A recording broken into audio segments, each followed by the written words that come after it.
Subscribe now and press the bell icon. Never miss an update.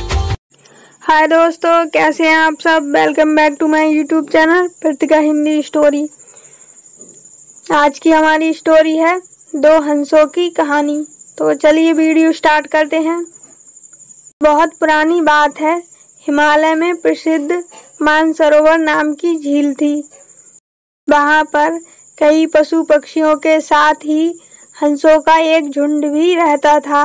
उनमें से दो हंस बहुत आकर्षक थे और दोनों ही देखने में एक जैसे थे, लेकिन उनमें से एक राजा था और दूसरा सेनापति। राजा का नाम धृतराष्ट्र था और सेनापति का नाम सुमुखा था।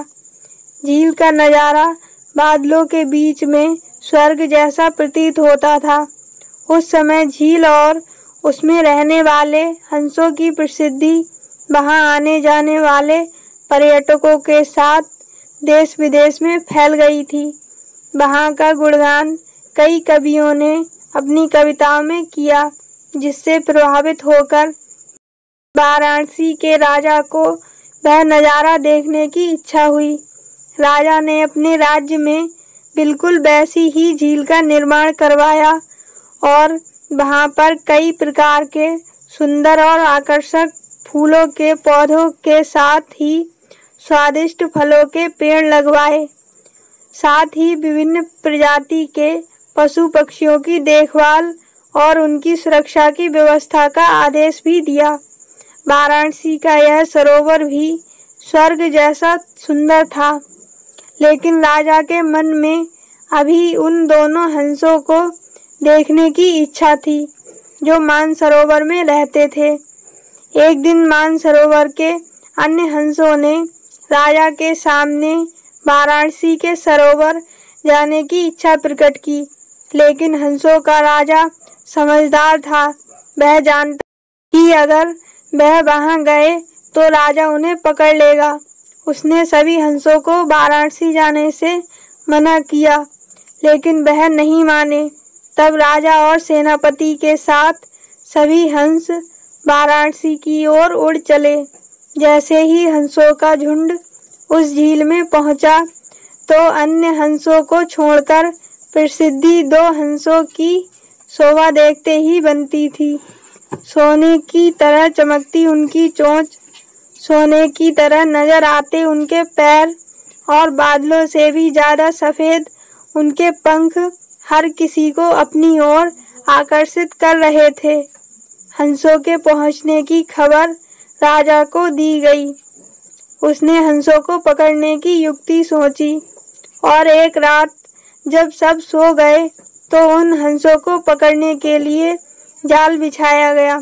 अगले दिन जब हंसों का राजा जागा और भ्रमण पर निकला तो वह जाल में फंस गया। उसने तुरंत ही तेज आवाज में अन्य सभी हंसों को वहां से उड़ने और अपनी जान बचाने का। अन्य सभी हंस उड़ गए, लेकिन उनका सेनापति सुमुखा अपने स्वामी को फंसा देखकर उसे बचाने के लिए वहीं रुक गया। इस बीच हंसों को पकड़ने के लिए एक सैनिक वहां आ गया। उसने देखा कि हंसों का राजा जाल में फंसा हुआ है और दूसरा राजा को बचाने के लिए वहां खड़ा हुआ है। हंस की स्वामी भक्ति देखकर सैनिक बहुत प्रभावित हुआ और उसने हंस के राजा को छोड़ दिया। हंसों का राजा समझदार होने के साथ साथ दूरदर्शी भी था। उसने सोचा कि अगर राजा को पता चलेगा कि सैनिक ने उसे छोड़ दिया है तो राजा इसे जरूर प्राण दंड देगा। तब उसने सैनिक से कहा कि आप हमें अपने राजा के पास ले चलें। यह सुनकर सैनिक उन्हें अपने साथ राज दरबार में ले गया। दोनों हंस सैनिक के साथ चल दिए। हंसों को सैनिक के साथ आता देखकर हर कोई सोच में पड़ गया। जब राजा ने इस बात का रहस्य पूछा तो सैनिक ने सारी बात सच सच बता दी। सैनिक की बात सुन राजा के साथ ही सारा दरबार उनके साहस और सेनापति की स्वामी भक्ति पर हैरान रह गया और सभी के मन में उनके लिए प्रेम जाग उठा। राजा ने सैनिक को माफ कर दिया और दोनों हंसों को आदर के साथ कुछ और दिन ठहरने का निवेदन किया। हंस ने राजा का निवेदन स्वीकार किया और कुछ दिन वहां रुककर वापस मानसरोवर झील चले गए। दोस्तों, इस कहानी से हमें सीख मिलती है, किसी भी परिस्थिति में हमें अपनों का साथ नहीं छोड़ना चाहिए। तो दोस्तों, आज की स्टोरी कैसी लगी हमें कमेंट बॉक्स में ज़रूर बताइए और हमारे चैनल को सब्सक्राइब कर दीजिए, वीडियो को लाइक एंड शेयर कर दीजिए।